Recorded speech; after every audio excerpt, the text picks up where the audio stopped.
All right, what's going on, everybody? Welcome to the Sentinels of Liberty podcast. I am your host, Redbeard, and tonight we're going to be doing something a little bit different. The way I'm kind of formatting this, just given the festivities of American independence from the British, and our formal declaration is noted on July 2nd, and it became public on July 4th. This is going to be a little bit more laid back, I think. And so I greatly appreciate everybody coming in and joining me this evening. I'm still trying to get a couple things set up in the background, but don't worry too much about that. This is kind of just an opportunity to come in, ask questions, have kind of a laid back, chill conversation. There's a couple things that I will bring up that I think are kind of interesting. As it relates to some updates and just a variety of different things. But feel free to jump into the conversation wherever you want to. And I will try and address different questions or comments or whatever the case might be as we go along tonight. So without further ado, that's basically kind of what I have planned. Also, I do want to make it a point to give a quick shout out here, and I will be putting his podcast in the description below this evening. But to one of who I consider is now a fairly good friend of mine, Thomas Edlum. He recently just kicked off his Blue Collar Breakdown podcast over on his YouTube page, Thomas Edlum. So if you haven't had the opportunity to go out and take a look at that, I would highly recommend that you do. As you know, Thomas Edlum does a really, really good job when it comes to economics and a variety of different topics. If I do stammer a little bit, I do apologize. It's been a week. I'll just put it that way. It's been a week, working off a little bit less sleep than normal. Just going to look in the comment section here. It looks like we have Gene, Ground Fog, Centerline Systems. Mark, I see you. Chuck, great to see you, man. Happy to have everybody in here.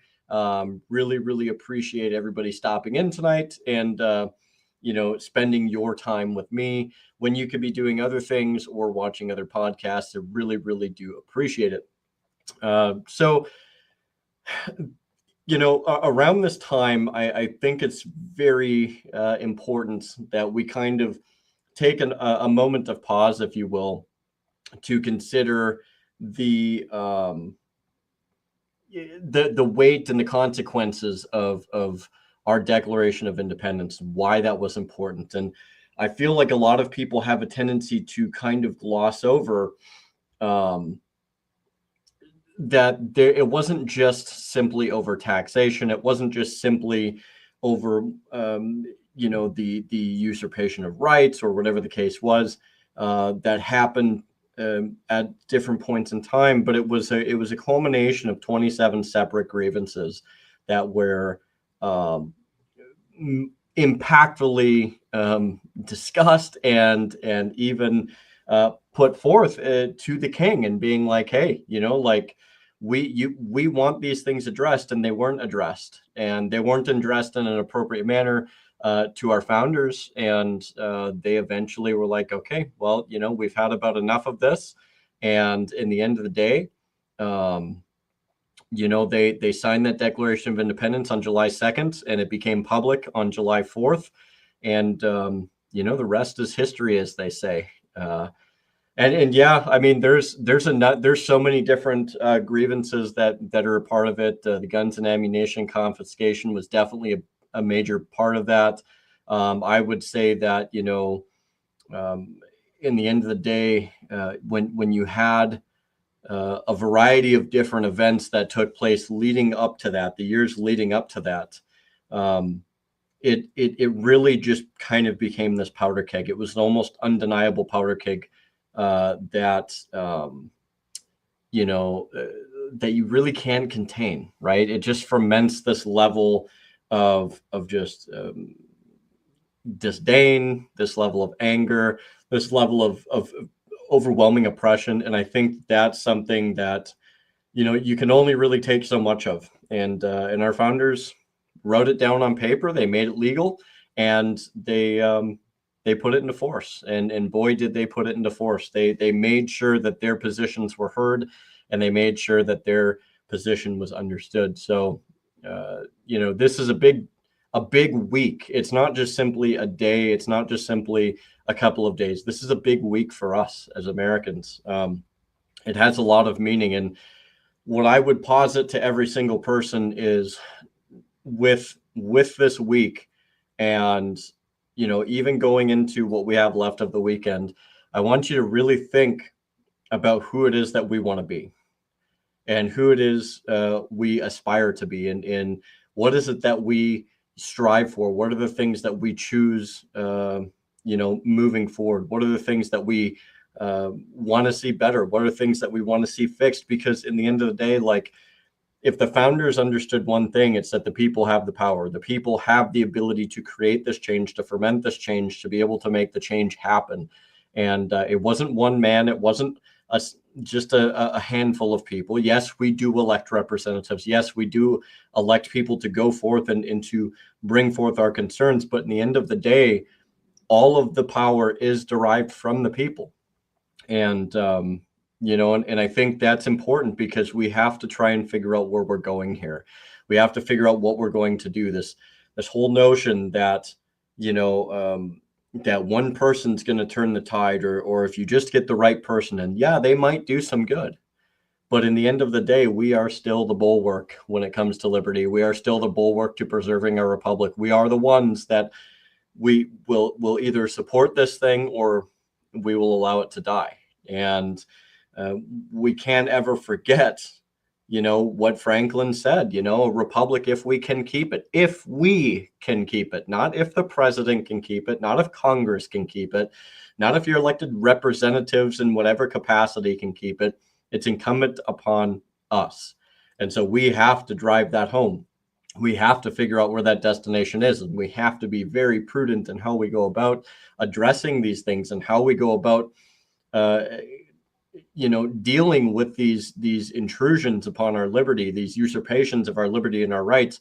Because in the end of the day, like, it takes one person to make a difference, and then more will follow, and more will follow, and more will follow. And I'm saying one person in terms of, not that they can solve all the problems. That's not what I'm saying. But what I'm saying is, when you have a person that decides to say no, you'll have another person that says, oh, I can say no. And then another person, I can say no, or I can say no. So it is a cascading effect. And I do think that is something that really was evident with our founders. It was something that was very electric. It was something that caught on very quickly. And I think it's a very important time for us to really remember who it is that drove this declaration, who it is that drove a core portion of our separation from Great Britain, and the ensuing independence that we got thereafter. So, this is a very hallowed time in American history, and I think it should be held up to the highest standard. It should not be conflated with anything else. It should not be compared to anything else. It should not be brought up with anything else. This is a time for Americans to evaluate their history, to evaluate where they started, where they went, or what they've gone through, and where we are now, and where do we want to go after.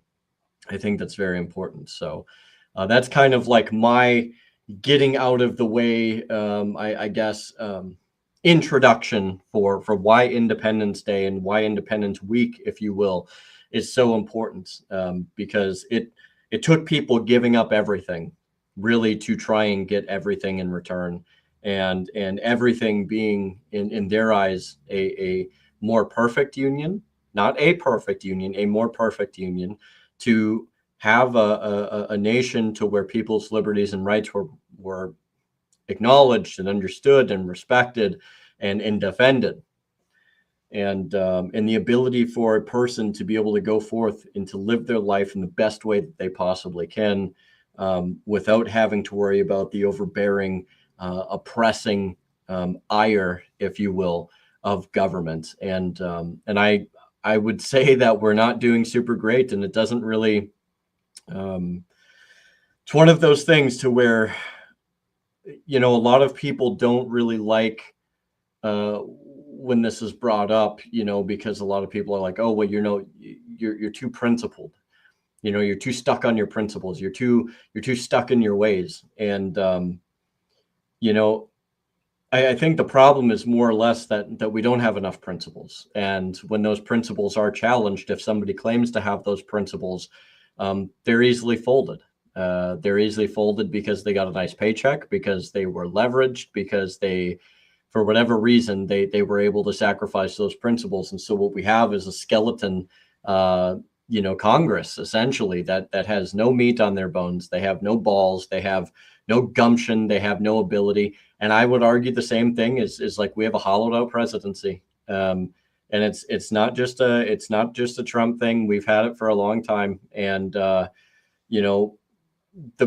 it only gets worse the less we hold their feet to the fire, the less we criticize these people, the less that we don't provide a sense of accountability. All of these things get way worse. There can't be this realm of exception of just like, oh, well, it's only this time. It's never just this time. There's never a time where you give the government more power that it's ever going to relent it down the road. They will make another excuse. They will ferment or fabricate or create whatever crisis they need to in order to retain that power. And this is the very type of thing that the founders were working to get away from. This is the very thing that they declared themselves free from in order to create a nation that was more fundamentally driven on rights, on liberty, on just government, on small government, on limited government, on constitutional government. And so I think that's something very much to bear in mind. I'm just going to read a couple of the comments here.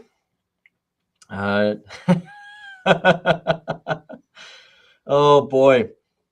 So apparently Mark and Gene are having a discussion about winning a prize for icon thingies. I'm not quite sure what you're talking about.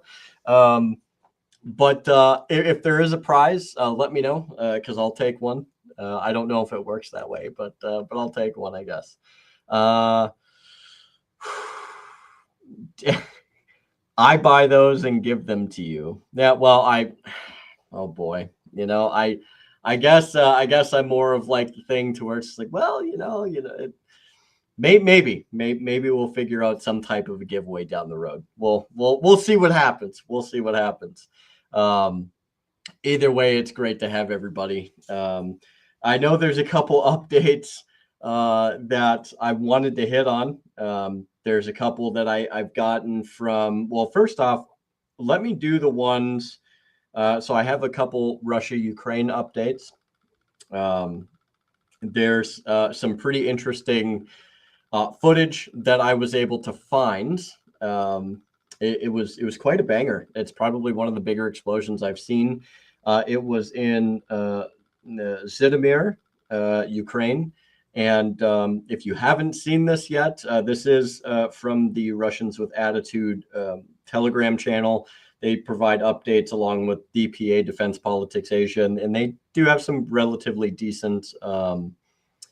They do have some pretty decent information and whatnot in terms of the changing of the battlefield. So I'm going to bring up a quick video here. Let's see if I can do this. And here's the video of this explosion.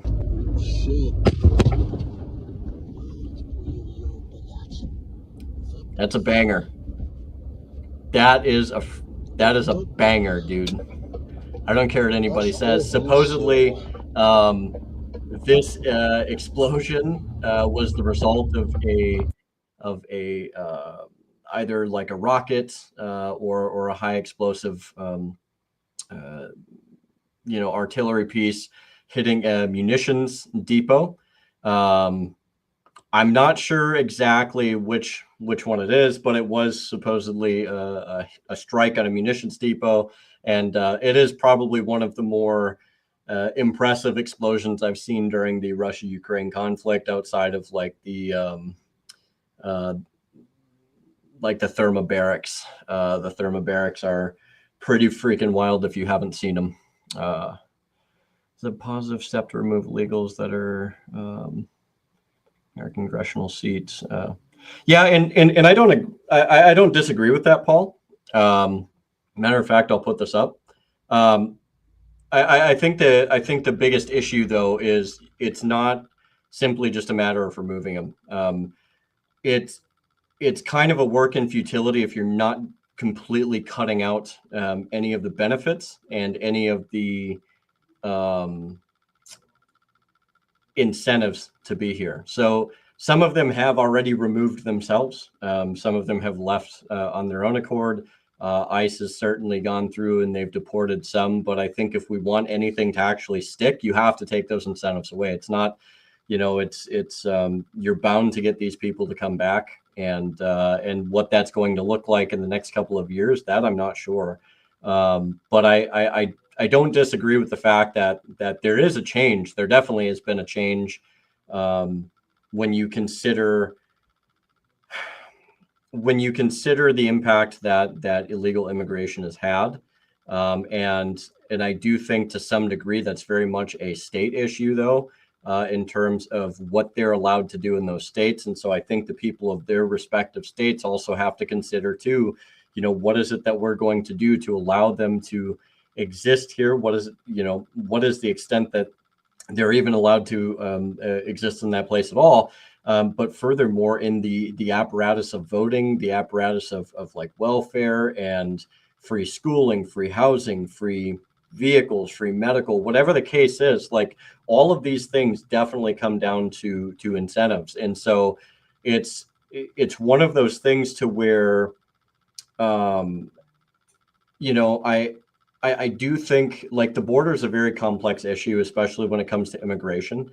And I think that it's a multifaceted approach. And without having a bunch of parts that are moving in unison to kind of achieve an outcome, if you will, it makes it very difficult to maintain that outcome that you're trying to look for, but also doing it in a way that is going to be effective and long term, if that makes sense. So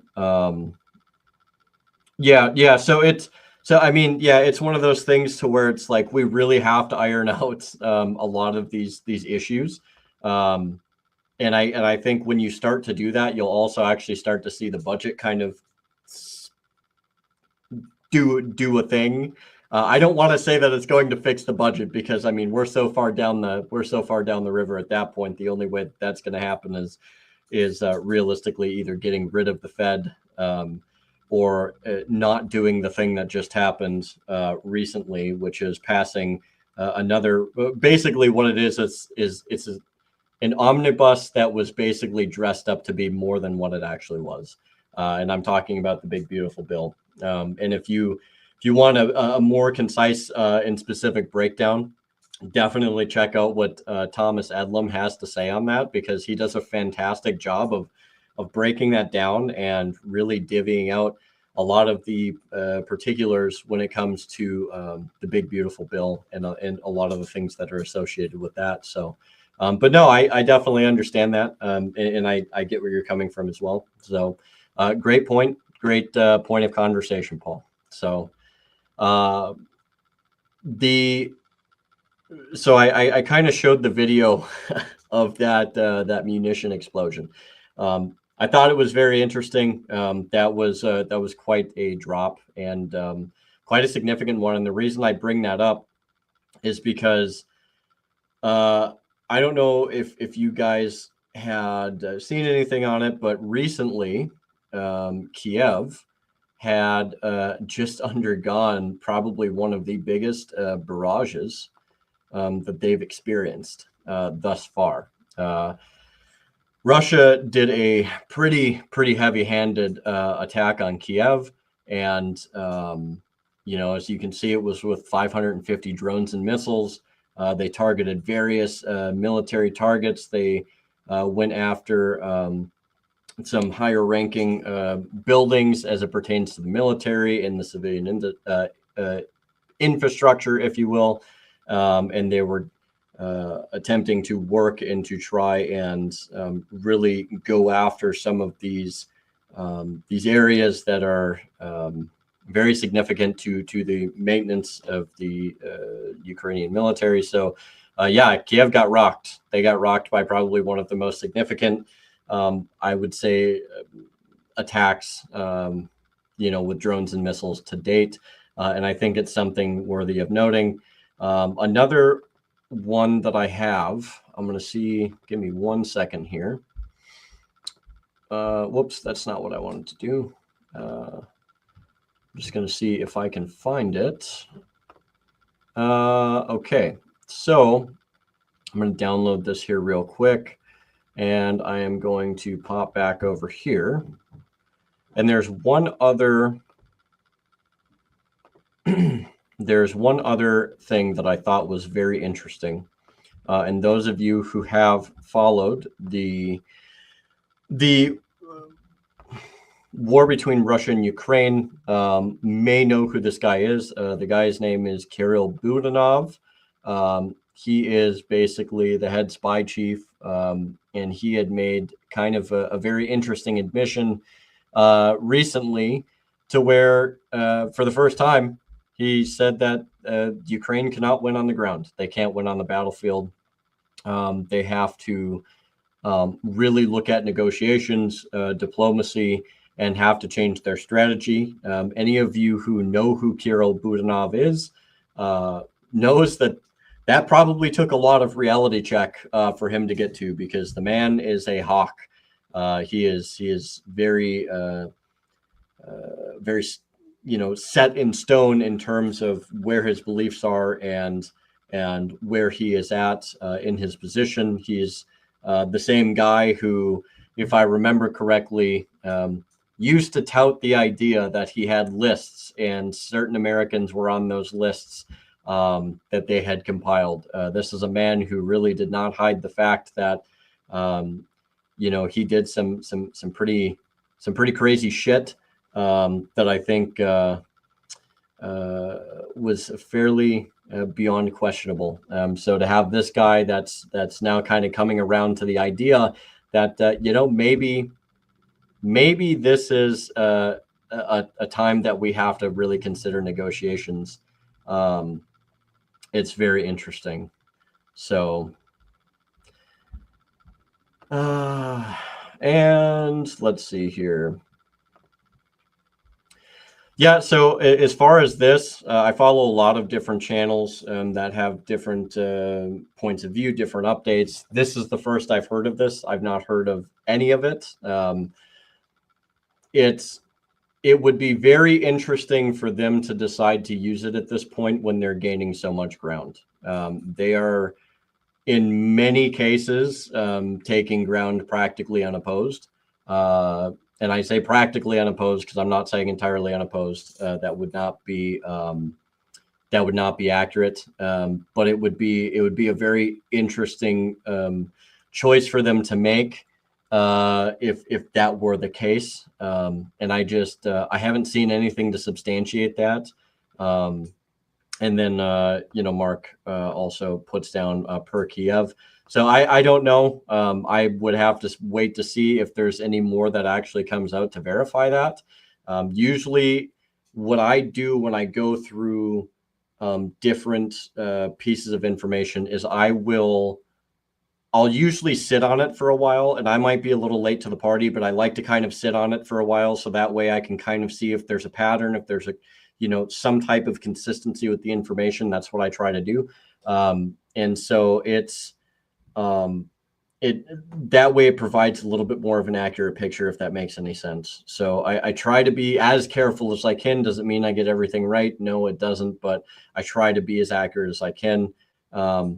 And, just like Mark was saying, it doesn't really make any sense, especially at this stage in the operation. Everything that's going the way that it is, it doesn't seem to really add up to be substantiated. It's hard to say, man. This is probably one of the most heavily propagandized wars I think that we've seen in our time. And so it's kind of hard to say one way or the other. As of right now, I don't really feel like there's a lot of credence there. I would have to wait and see and potentially sit on some sources and different things like that before I could really make a determination on that. So, but I'll look out for it, and I'll see if there's really any teeth or anything like that.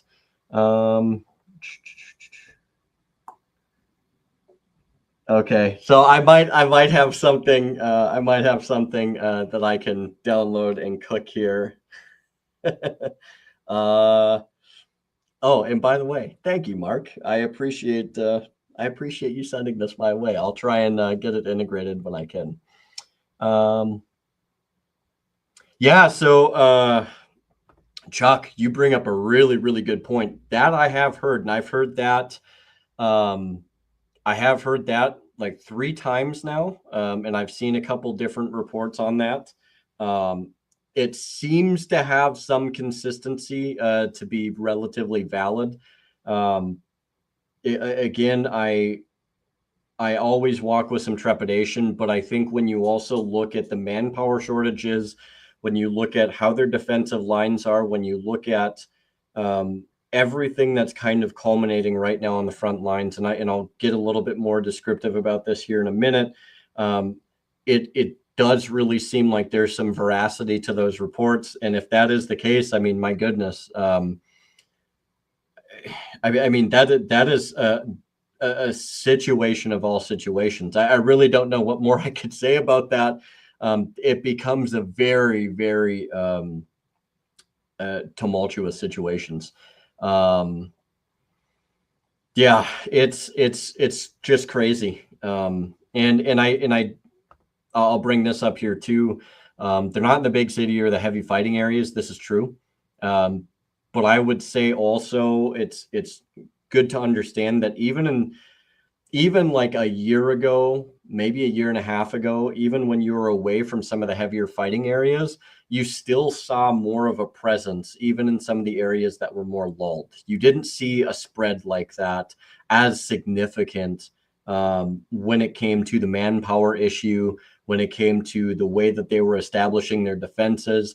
Even just if you look at how the defenses are set up, in some areas, I mean, they're practically non-existent. And in other areas, you know, there's clearly some thought and process that goes through to where they're establishing these, defensive fortifications. And so it really has to kind of really make a person wonder, what is the state of things as it is right now on the battlefield? And I would say that, it doesn't seem like Kiev's habit of going and throwing people in vans and trying to force them to the front is really indicative that things are going well at all. And if you haven't seen the videos, they're all over the place now. They're highly proliferated.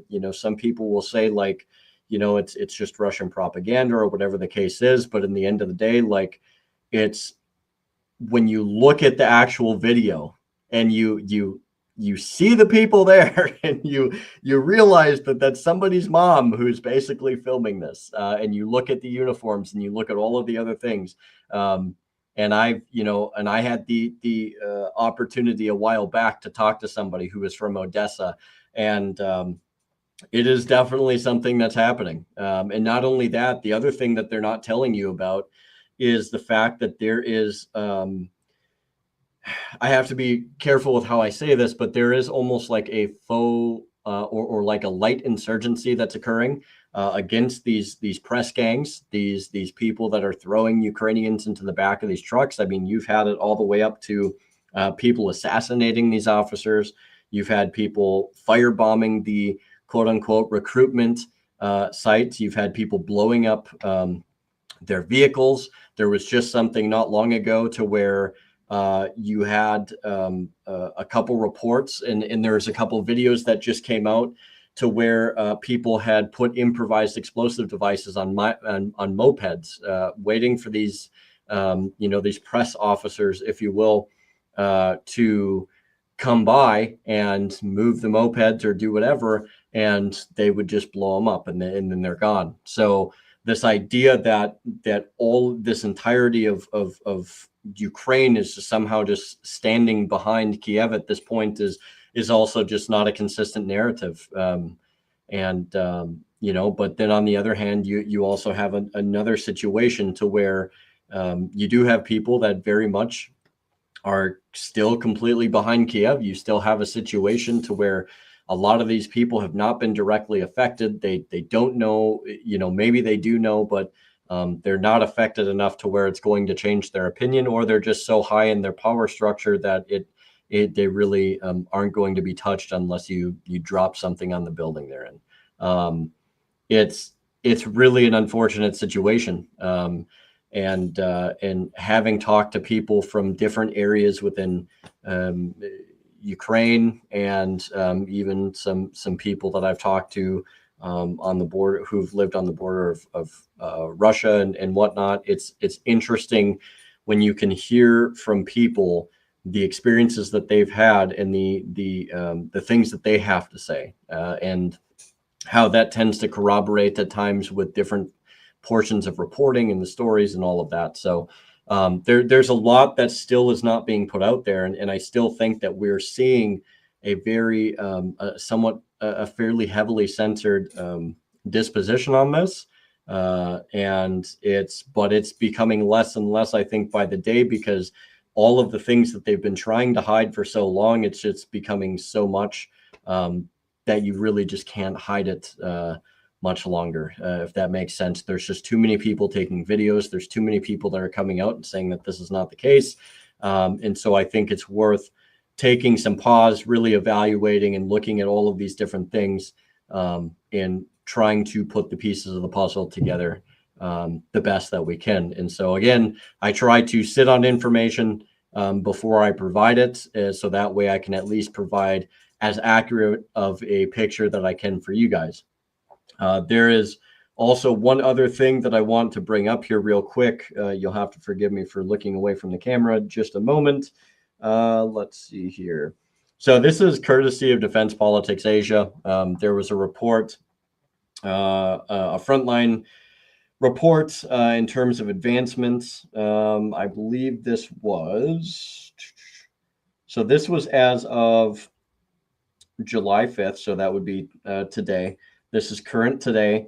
The advances by Russia in the Sumy region are by square kilometers. So for those of you that know how to do math in kilometers, you'll have a basic idea. In the Sumy region is 8.05. In Siversk, it's 8.71. Bakhmut, very little advancement. It was about 0.21. Pokrovsk is 0.65, and then Komar, 30.63 square miles per the advancement of the Russians. So you're starting to see where some of these hotbed areas are, where they're trying to make their pushes, and ultimately what's going on. There's been a pretty steady advance through a good portion of the line, and I think we're only going to see that continue as time goes on. As reported, this was at 11:18, so things obviously could change. But as of 11:18, Ukraine made no advancements at all. So this is information that's put out by Defense Politics Asia. They do a pretty good job. I haven't seen much come from History Legends, which was one of the best sources that I had. So I'm not sure if he's not doing as much anymore, or if I'm just not seeing a bunch put out. But DPA does really good. History Legends typically does pretty good. And then I do like to peruse sometimes the Russians with Attitude, because they do tend to use a lot of the same mapping networks and stuff like that as DPA, History Legends. And so that's why I tend to look at some of the things that they post. And they also have a tendency to post videos and stuff like that too. So that's kind of my Ukraine-Russia war update. I think it's going to get, I do think that things are deteriorating to a point to where I think you're going to see potentially some pretty big changes in the next couple of months. I can't make a guarantee. I can't see in the future, but I think we're to a point to where I think we're going to start seeing this thing potentially begin to wrap up. Chuck also posted the Duran. I've watched some of their stuff too. They generally do a pretty decent job And I think that they try to do the best that they can. And the big thing, again, that I want to point out is a lot of these places use the same war mapping, and a lot of the same overlaps as each other, but also as like some of even the Ukrainian media outlets and all of that. So it's not even, you can't even really come from a point to where they're saying it's necessarily a bias, because a lot of it is from Ukraine war maps. So they're just using a lot of the same stuff. They happen to stencil in because they have really really simple or fancy, in my way, ways of being able to stencil in and show you a little bit more of an overlap and directional arrows and stuff like that. So please go check them out if this is something that you do find interesting, or it's something that you watch. The Duran, Defense Politics Asia, and History Legends. Again, I'm not sure if Alex at History Legends is still doing stuff on Russia, Ukraine, but he is a fairly good source. And then the other one that I've liked a fair bit is Patrick Lancaster. I brought him up before. I think he tends to do some pretty good on the ground reporting, albeit I'm not sure if he's actually back in Ukraine yet. So I'm not sure if he has anything to update on that. But they all do pretty good stuff in my mind, and it tends to generally have enough consistency to where I think there's some veracity to their claims. So thanks, Chuck, for that mention too. Basically forgot to mention that. So those are some of the updates that I have. I think, again, it's going to get really interesting. I did see something where I think I want to say this right, or at least the best I can. There was an assertion that the Russians had fully secured the LPR, or the Luhansk People's Republic. So if that is the case, if they did fully secure that area, I mean, that's one area that is kind of a big stepping stone on the way down to kind of the wrapping up of this war. We'll see how this goes, but it could be symbolizing the potential end, or at least the getting near the end of hostilities, I guess, if you will. So that's what I have for that. I know this was kind of a little bit longer on the Russia-Ukraine thing, but I deep dive stuff like this a lot, and I think it's very interesting to really look into and to kind of mull through the information. On very quickly on the Iran thing, the weapons inspectors are now out of Iran, or the nuclear inspectors are, I should say, are out of Iran, which I think is very interesting. Considering the fact that nobody seems to know where any of the nuclear material is, and what that is supposed to say, or what that's supposed to spell out. Well, I mean, it is what it is. I mean, we could have potentially had the ability to maintain some type of eyes on, or the world could have maintained some type of eyes on. And I'm not advocating that it's really any of our effing business to be involved in the concerns of another country. But I mean, if your whole goal was to make sure that they weren't doing stuff, well, now you've kind of lost a lot of your ability to have eyes on, because one, now you don't know where it is. And now you have these inspectors that are leaving. So I think that's going to put into motion a very interesting dynamic for the Middle East. And at this point, I mean, it would not surprise me if down the road you saw Iran at least acquire some type of a nuclear weapon, because now they see what happens when you don't have one. There's a long road that I could go down that I'm hoping I'll be able to touch on next week. And but I'm not going to get quite there yet. But pertaining to Israel, and we're also going to be touching back on Russia, Ukraine, but I also want to try and touch on more of the Mideast, Israel, Iran, and a number of those topics, as well as, the kind of how the state of things are domestically per our own government, and kind of what that's going to look like in the future. For those of you that are not aware, as of right now, and hopefully if everything goes right on the technical side and everything lines up the way that it's supposed to, I will be getting Scott Horton on next week for my show on the 12th. And hopefully we can get a lot more into the meat and potatoes of what this situation is in the Middle East, and even more so to further extrapolate and kind of work on to the Russia-Ukraine thing as well as hitting some of those domestic issues. So I really hope everybody what shows up for that one.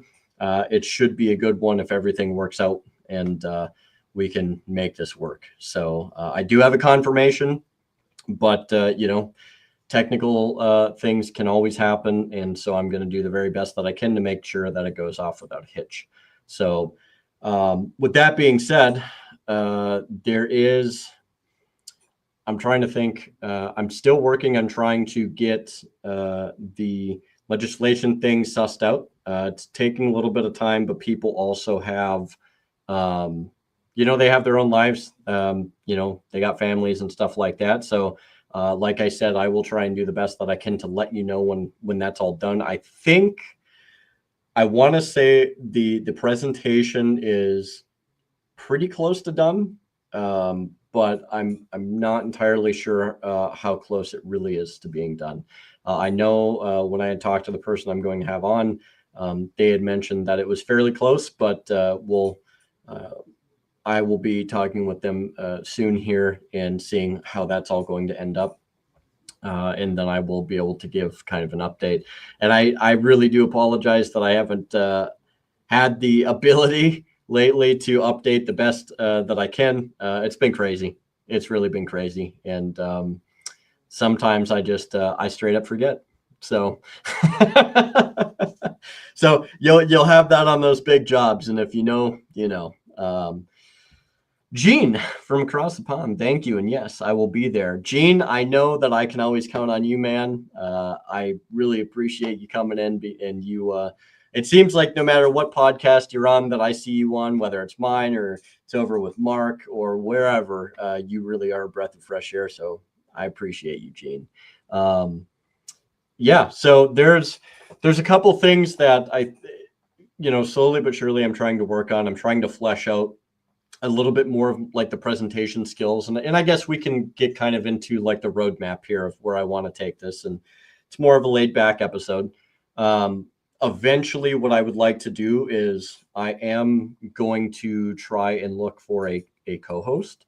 That is something that I am looking to hopefully do. In addition to try and bring more media and to bring more,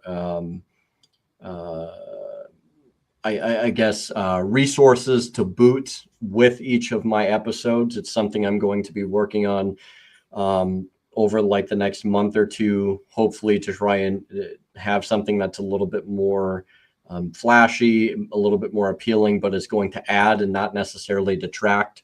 And ultimately, I would like to try and increase the quality of the content, what it is that I bring, and overall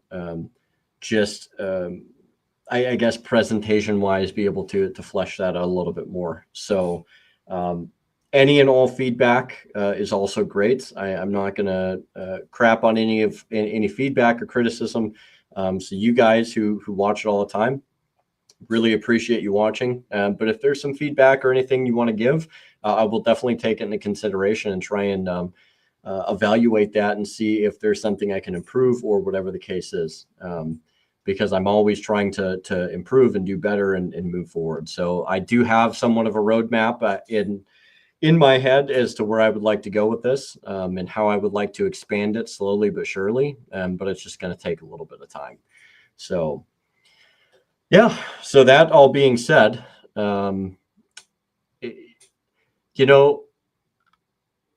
have to say I've had a fair bit of time that I've been able to use to kind of think about how how we can kind of advance liberty. And I think the biggest hurdle that I've seen consistently by Chris Ann Hall, by the 10th Amendment Center, by many people in the liberty realm, and I've even had these discussions, to some degree with Sean, and it's. I found that I think the biggest hurdle really is education. There seemingly is this notion that like education, it takes too much time. Um, it, it's inconvenient. I don't have time to sit down or to do all of these different things, and I don't really feel like that is something that is. I don't really think that that's acceptable when you consider the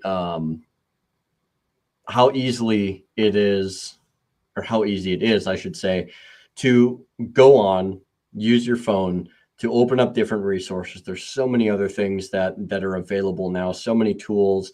Chris Ann Hall has, she has classes that she puts on. She has a lot of available tools and resources that she offers that people can go and learn from. And I downloaded the thing, or I got the, let's see here. Yeah, I have the graph. I just forgot to send it to myself. So 1 second, Mark. Don't worry. Don't worry. We will get your graph in here, buddy. But education is 100% the biggest hurdle. And I feel like when I I feel like people more want to be right about things than they do actually about utilizing a proper educational disposition. And it doesn't mean that people can't have opinions, and it doesn't mean those opinions can't be right. But when we start replacing things in this notion, especially as it pertains to the Constitution, I think what we see is we have people that are trying to apply the Constitution based off feeling versus off of what the legal definitions are, what the legal enforcement is, how it's supposed to be implemented and enforced. And I think there's a massive failure and a massive disconnect in terms of education, the proper application, the ability to uphold and maintain constitutional government, and moreover, education issues as it pertains to our role in our government. And I think that that's something that really has become, it's really kind of become a somewhat of a downfall of American society. Is we have this, 5-minute instant gratification. I want a happy meal. These are the results that I want, and I don't really care how we get those results. And we should care. We should care how these results are got. We should care how we achieve these results, because if we're going to use government as our battering ram, then I would argue that it becomes less about actually you caring about the Constitution and more about you caring about whether or not you're right or you get your way. And that's just, it's completely antithetical to the whole point of what our country is supposed to be. So I am going to, all right, Mark. All right, Mark. Are you ready for your graph? I got Mark's graph here. So the only graph you need to know. There you go, Mark. The only graph you need to know. Trust in government goes up, knowledge of history goes down. And and I laugh about this only in a way to where you really do kind of have to eschew any real sense of history to be like, no, yeah, like this is totally fine. It's not a big deal. Everything's gonna buff out. It's gonna work out. It's gonna work out. There's no big problems whatsoever. And ground fog, dude. This is so. This goes hard. I'm happy you brought that up because really, yeah, it's a dopamine hit, right? Like we've been hit with these like this overwhelming amount of dopamine hits, and it's by so many things. I mean, it's by the phones, it's by like just media in general, overstimulation of flashy things and buy this, and like we have this whole thing to where it's just like you need to consume, consume, consume, and don't pay attention to over here. It doesn't really matter if you don't have to worry about the education. Don't worry about what the government's doing. You just go and you go to that ballot box and you just vote for the person that you think is going to be the most right. And and whatever the issues are, like they're going to do it. And then it's, just whatever you do, just don't look at the cracks, don't look at the duct tape, and certainly do not examine history and find out that the less you pay attention to what they're doing in government, the more and more that oppression and that tyranny and that despotism tends to creep around the corner. It's like skulking death, right? It's, I think, I think one of the best ways that I can kind of explain this is the more and more that you try and deny, like, or not necessarily deny, but the more and more you look away from history, the more and more you become less educated. And I'm not talking about like just simply opening something up or necessarily always listening to somebody, but actually educating yourself, taking time, opening a book, examining evidence, examining sources, examining different things, comparing and contrasting, and really doing your homework. The less and less that you do this type of stuff, the more and more it becomes basically a self-induced, what is the YouTube correct term, off button, if you will. It's there's it really is shooting yourself in the foot, and it's equal to the realm of like, you're boxing yourself into the situation, and you have the prison, you have the prison guards, you have the gates, you have the high walls, but the only difference is they're not the ones arresting you. They're not the ones putting you in there. You're the one that's walking in, going into your cell, shackling yourself, closing the door, and then telling yourself you can't leave. That's what you get when you don't pay attention to history, when you don't study things, when you don't question the narrative, you don't question your favorite person, this cult of personality. When you don't question the things that are taking place, then that's what you get. And so it's, as much as I can equally understand like why you dislike a particular politician or why you dislike certain things, yeah, they might have very legitimate reasons as to why you don't like them. And quite frankly, that's a majority of them, if we're being honest. There's very few people that stand on principle, very few people that actually have a relatively decent track record that even shows that they stand in principle. And even with that being said, you can sit there and blame these people. It might be justified, but in the end of the day, for the most part, who is allowing them to get away with all of this stuff? Who is allowing them to get away with some of the things that exist today, if not most of the things that exist today, whether it's the laws, the usurpations, the violations of your rights? And it's all because we don't understand our history. We don't understand where we came from. We don't understand who we are. We don't understand what it took to get here, what it took to create this country, the sacrifices that created this country, the reasoning and the rationale as to why, the Articles of Confederation were drafted. And then from the Articles of Confederation, you get the Constitution, and there's a big debate even about that, of how some people think the Articles of Confederation were more perfect than the Constitution. And I'm not going to get necessarily into that. That's something I would personally tell people to kind of look into more. But the point is like, it gets to a point where all of these things, they stack up.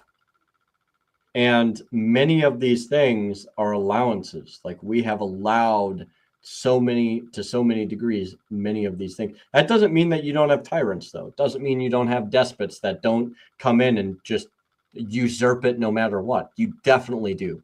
But I think, especially given this week, and especially during the week of our Declaration of Independence, we need to be very cognitive of how our stewardship of our country has been. And moreover, as the 10th Amendment Center has stated during our declaration, during the Declaration of Independence, when it was signed, look, all of these states were sovereign. So in the end of the day, we had 13 sovereign countries that just happened to become, the Constitution created a system of which they can all work together, but they were still sovereign entities, right? And I think that's very important for people to remember.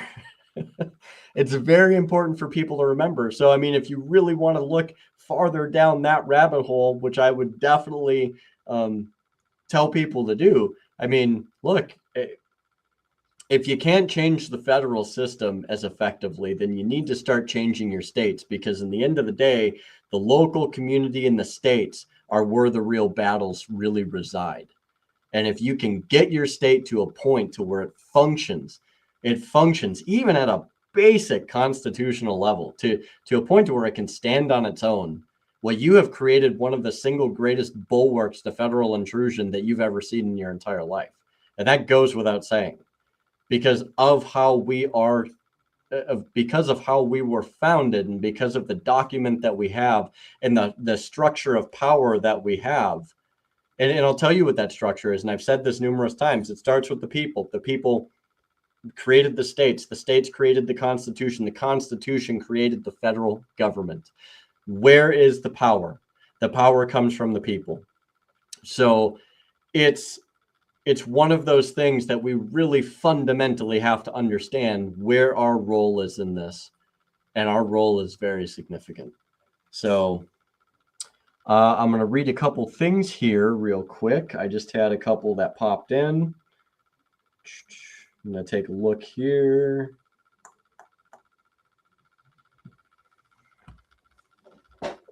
Let's see. So Gene, everyone wants their 5 minutes of fame without worrying about what is happening in the background. Yeah, 100%. Yeah, that's pretty much how it is. Yeah, people really do like that 5 minutes of fame, without a doubt. And and it comes down to this idea of like the second, third, and fourth order of effects, and the unliked term, blowback. Nobody ever thinks there's going to be blowback, and when it does, we're all supposed to act surprised that somehow, like, oh my gosh, I can't believe that due to our actions, that it would ever become of this. And it's amazing the lack of responsibility, the lack of self-governance and personal responsibility that we've experienced for so long. And we're supposed to just still sit here and act like it's like some big surprise. And it's not just the, like the state of affairs as it pertains to, our domestic policy. I don't care what anybody says. Our foreign policy, and pardon my language, our foreign policy is a fucking mess.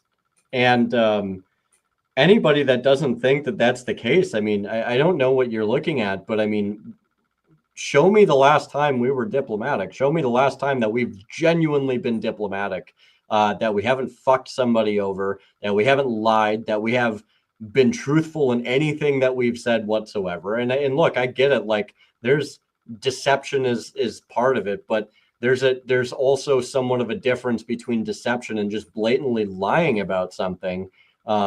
And I mean, look, I mean, if you want one of the best examples of it, look back to the 90s, post-Soviet Union. We lied about practically everything to the Russians. And then we sit here like, oh, well, like, you're being belligerent as we're moving NATO closer to their doorstep and telling them it's not what you think. Really, it's not what you think. It's like a person being caught cheating.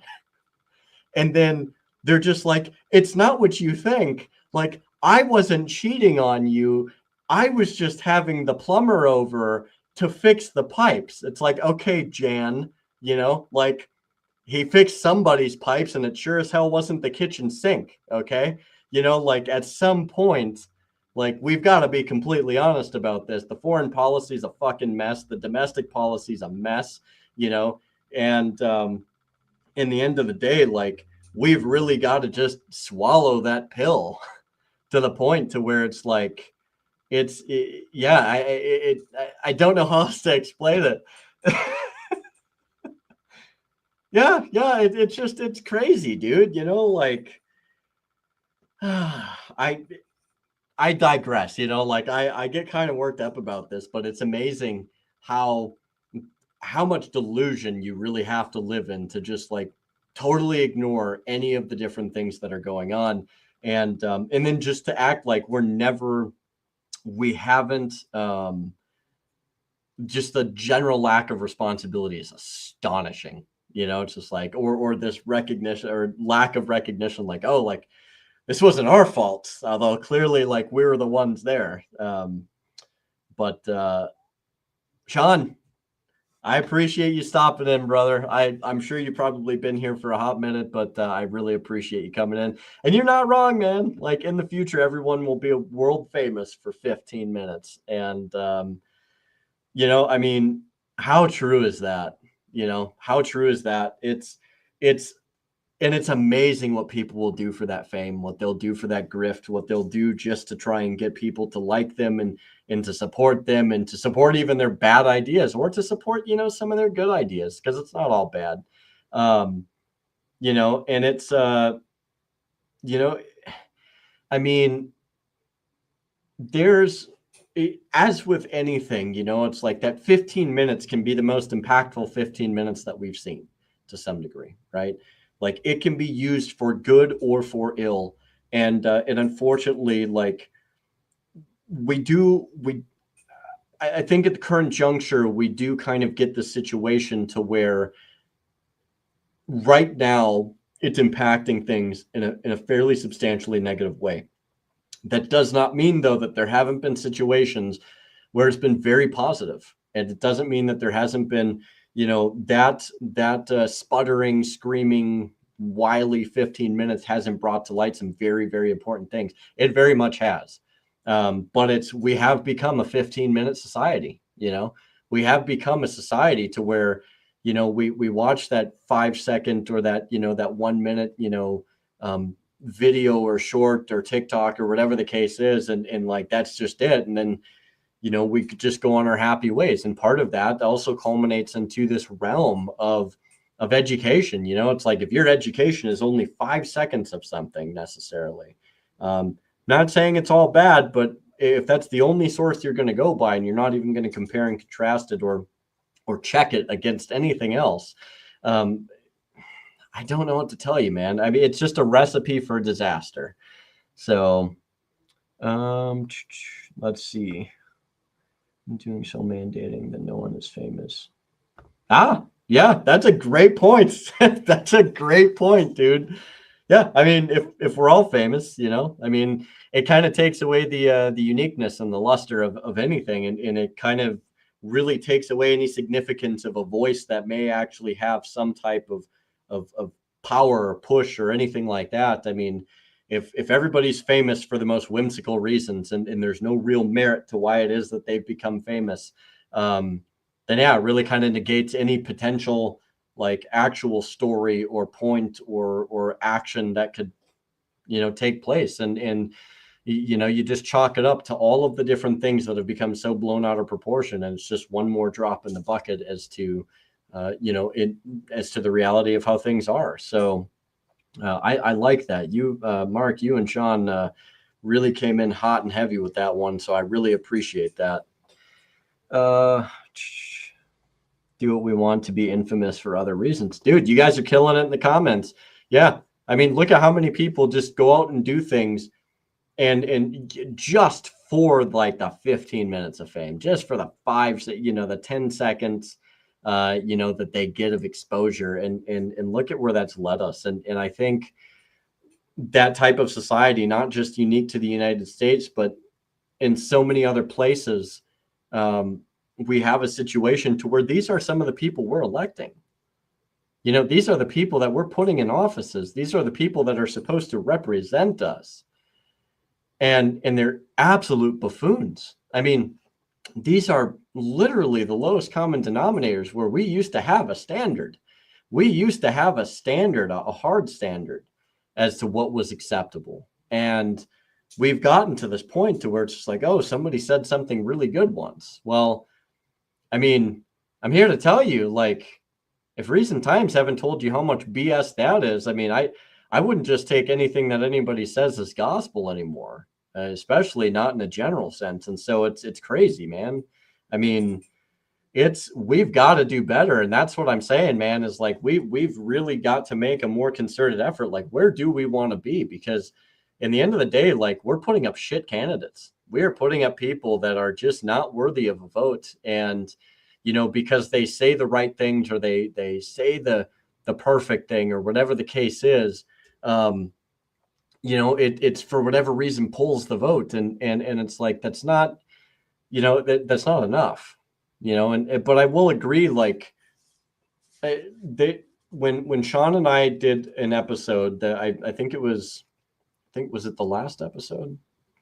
I don't remember. My brain is kind of fried. I think it was the last episode that Sean and I did, and he brought up a really good point to where it's you have to be able to relate to the people in your immediate area, especially if if you're running for a town council or something like that. Like, look, like, people want to know how it is that their lives are going to be affected in the immediate, man. Like, it's and quite frankly, like, a lot of people don't want to be bullshitted. They want you to be honest with them, and they want you to not only be honest, but to follow through on some of the things that you're trying to say. But, like, I think part of the other issue is, like, we have also become a society where these candidates make some of the most outlandish, most ridiculous, bombastic claims, and it all sounds really good, and we eat it up and we don't ever question it. And it blows my mind. That blows my mind more than anything else. Like, everybody talks about small town corruption, but it's like, in the end of the day, like, you have people that are literally going out into the world and they're making some of the most insane claims I've ever heard in my entire life, and the most insane promises. There's no way you're fulfilling it. There's no way you're fulfilling it. And you have people that literally are convinced that you're going to do that. And and maybe some of those people can't be helped. But I mean, in the end of the day, like, there is nothing wrong with setting yourself some tangible goals. Especially if you're going to run for office or whatever the case is, like, being active, like, you got to set yourself some tangible, achievable goals that are actually going to produce some results, and to be able to do that in a manner that is going to be within the Constitution and is going to not have to abridge the rights and liberties of the constituents that you're going to be representing.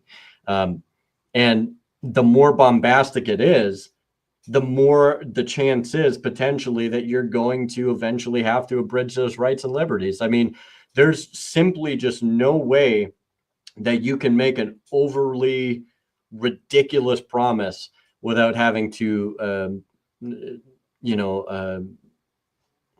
tread on somebody's rights or liberties. And it's one of the biggest reasons why, when you look at things like the omnibus bills and the legislation that come through, like, our founders were totally opposed to that shit.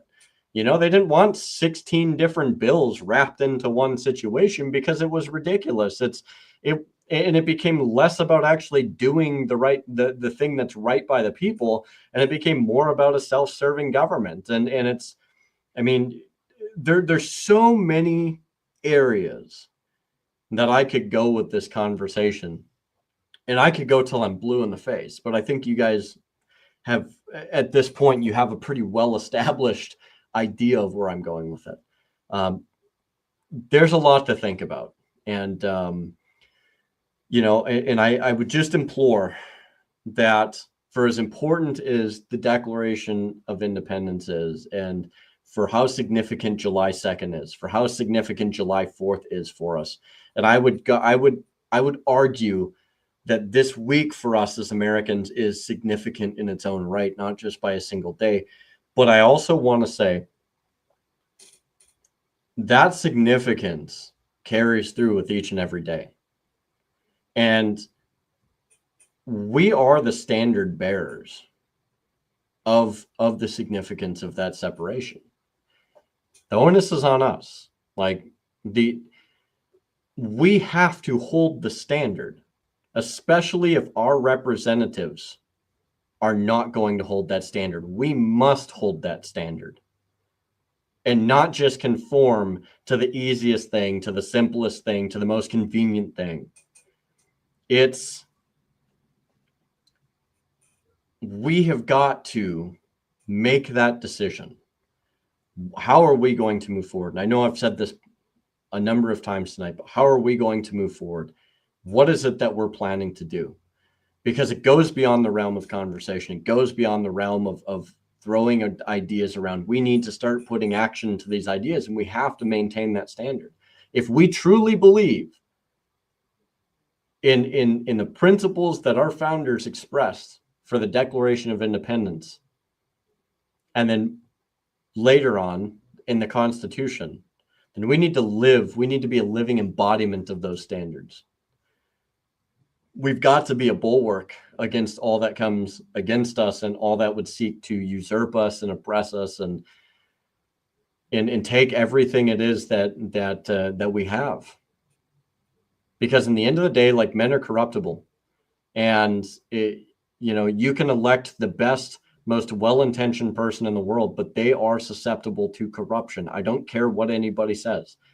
Every man is susceptible to it. And as much as I love Ron Paul, he's not out of there. Well, I can't say that I've ever heard of Ron Paul ever taking a payout from somebody, but I'm just saying, like, the potential's there for everybody.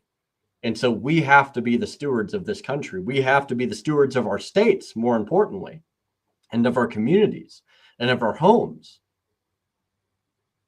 That is where it starts. And what we tolerate in these things is just the beginning of where it eventually ends up. So this week, I guess, in closing, I just want people to take time and reflect on what this week means for you, what the Declaration of Independence means to you, what the Independence Day for us as Americans, and I'm speaking to my Americans here just for a minute, what that means for you. And what is it that you're willing to do to maintain this? What is it you're willing to do to maintain even that standard just in your town? Now, I'm not talking about the federal level. I'm not talking about even the state level, just in your town. What are you going to do? What is it that you want to do to maintain that standard? Because it starts with you and it ends with you. So that is something that I posit to my fellow Americans. Use this time to reflect. Every single day should be an Independence Day, because we fight for it every single day to maintain our independence from entities from abroad, but the most virile of entities here, the most insidious entities here, the most insidious entities in our backyards. So please take this time to reflect. Take the time to reflect on what it is that you want. Take that time to reflect. And in this, you can find your hope. You can find the hope for a new day. You can find the hope for a better tomorrow. You can find the hope for your posterity. And this is important. It's for our posterity, for our children, for our children's children. That's what we're setting it up for. That's what we have to fight for. So that is my message to my fellow Americans. Now, to my friends overseas, I would posit the exact same message to you. What is it that you want out of your life? What is it that you feel that you can push for? What is the goal that you want? And do you want to have a world to where you're a little bit more free, to where liberty takes more of the aim? And I'm here to tell you, like, in some of these countries, it will require an immense sacrifice, and that's a price that has to be paid. A lot of people look at this and they think about it's such an immense price, but our founders did it. Our founders were British subjects. So I honestly, to my friends in Britain, it's in your blood. Rebellion is in your blood. You did it a number of times. I mean, you chopped kings' heads off, for God's sakes. You guys know about this more than we do. You have a history of it. Most of Europe has a history of rebellion. America's only rebelled really twice, if you count the Civil War. So I think it's very significant for you guys that have a history, like a concrete history of this. Where do you want to be? What is the destination for your country? Whether it's the UK, whether it's Germany, whether it's France, whether it's Bosnia-Herzegovina, Croatia, wherever it is, it starts with you. It's no different for you as it is for me as an American. This fight resides in all of us. Where do you want to be? What do you want for your future, for your children? You have to make that. So I would challenge my brothers and sisters across and overseas to take the same challenge that us Americans did and the same challenge that we face today. We need to contemplate these things. We need to figure out where it is that we want to be, what the future is that we want, not only for ourselves, but more importantly for our children and our families. Will you be that spirit of liberty, or will you maintain yourselves in a despotism? Because make no mistake, we are in very turbulent times, and it's not just a US thing. Heck, it's not even just a European thing. The world is in very turbulent times, and people are drawing their lines.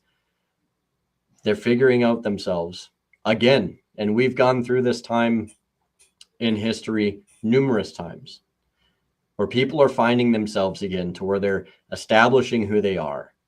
And now is the time for all of us to make sure that we make that decision and we determine the course of our events.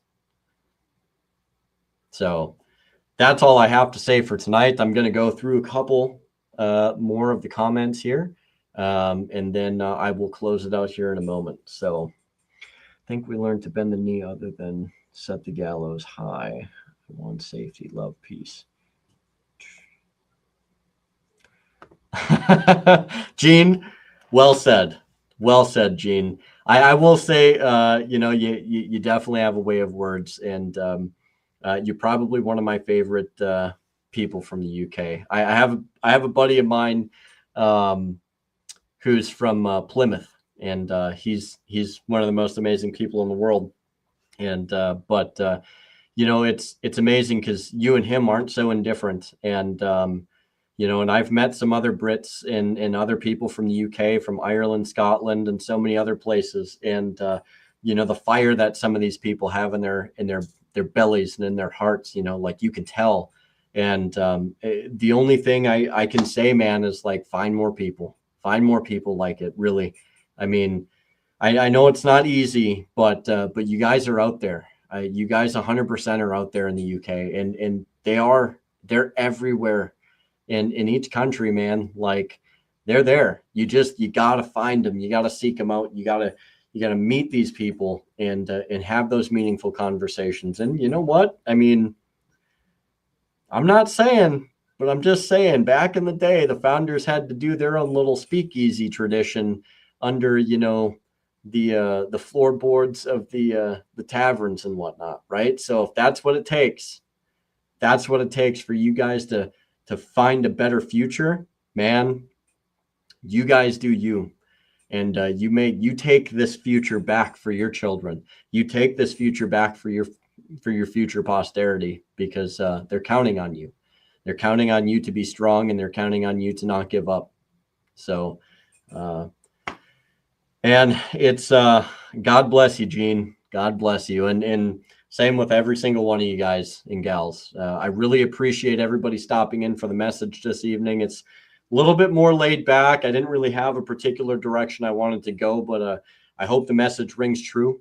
I hope you guys got something out of this, and I hope I was able to provide something somewhat informative in terms of like some of the updates that I have. It's not quite as comprehensive as I would have liked. It's been pretty wild. And for some reason, Mark, I've been trying to get the video to work, but it doesn't want to work for me right now, and I don't know why, and it's very frustrating. I love technology, Mark, and yes, I'm looking at you. I love technology, but technology doesn't love me this week. It's very sad. It's very sad. Such has been my week. My week has been absolutely insane.